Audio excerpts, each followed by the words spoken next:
Դե ինչ սիրելի հայրենակիցներ, խորհրդարանը, եթե կարելի է դա խորհրդարան առհասարակ անվանել, ձևավորվեց։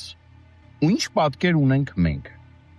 Ահա այն ամենը, ինչ պետք է իմանալ հայկական հանրային գիտակցության որոշ շերտերի մասին։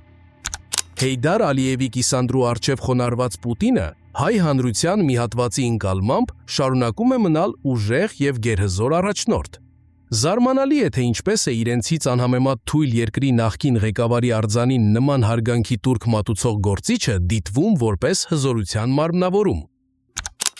Ավելին, Ալիևի կիսանդրուն խոնարհվող Պուտինով հիացող տեղացի հայերն իրենց համարում են մոլի հակաթուրքական։ Սա ակնհայտ հակասություն է։ Ինչպես կարող է թյուրքական երկրի նախկին առաջնորդի հիշատակը պատվող անձը լինել կուռք մի զանգվածի համար, որը պնդում է, թե կրում է հակաթյուրքական գաղափարախոսություն։ Այս հակատրամաբանական ու անհեռատես մոտեցմանը քվեարկել է շուրջ 540,000 ՀՀ քաղաքացի, մեկը ֆինանսական կամ նյութական շահագրգռվածությունից ելնելով, մյուսը քաղաքական ցածր գիտակցության եւ ներքին համոզմունքների պատճառով։ Այն քաղաքացիները, որոնք հասկանում են այս իրողությունը, գտան, որ այս փուլում պետք է համախմբվել գործող իշխանության շուրջ, այդ թվում ես եմ հանդես եկել նման հանրային կոչով, քանի որ այլընտրանք չկար։ Սակայն լավագույն լուծումը կլիներ գործող իշխանությունից զատ ունենալ նաև այլ, հակապուտինյան, հակակշիռ քաղաքական հարթակ, որը կարող էր ստանալ հանրային վստահության անցողիկ քվեր։ Այդ հարթակը չստեղծվեց, որովհետև արևմտամետ ու ժողովրդավար ներկայացող մի շարք ուժեր նույնպես ունեն պուտինյան գիտակցական կամ հովանավորչական արմատներ, ինչի վերաբերյալ կասկածները լրացուցիչ մոլորեցնում են մեր ժողովրդին։ Երբ խոսում ենք քաղաքական դաշտը զտելու մասին, նկատի չունենք միայն ռուսական ազդեցության ուժերի դուրս մղումը, նկատի ունենք նաև արևմտամետ ձևացող, կասկածելի, անվստահելի կամ իրենց սպառած եւ ուղակի տեղ զբաղեցնող ուժերին քաղաքական թոշակի ուղարկելը։ Այլ ճանապարհ պարզապես չկա, հակառակ դեպքում անվերջ տեղապտույտ ենք անելու այս անառողջ քաղաքական միջավայրում, գրել է Հարություն Մկրտչյանը։ Քարոզարշավի ընթացքում ես շատ լավ հիշում եմ ամեն մի պահը, ամեն մի դրվագը, ամեն մի հայտարարությունն արված Հայաստանի Հանրապետության վարչապետ Նիկոլ Փաշինյանի կողմից, որ պատերազմի եռագլուխ կուսակցությունը պետքա ոչնչացվի քաղաքականապես, պատերազմի եռագլուխ կուսակցությունը պետքա չոքացվի, եւ որ ամենակարևորն ու ուշագրավն է, պատերազմի եռագլուխ կուսակցության առաջնորդները կամ գոնե թե այսպես ղեկավար կազմում գտնվող շրջանակները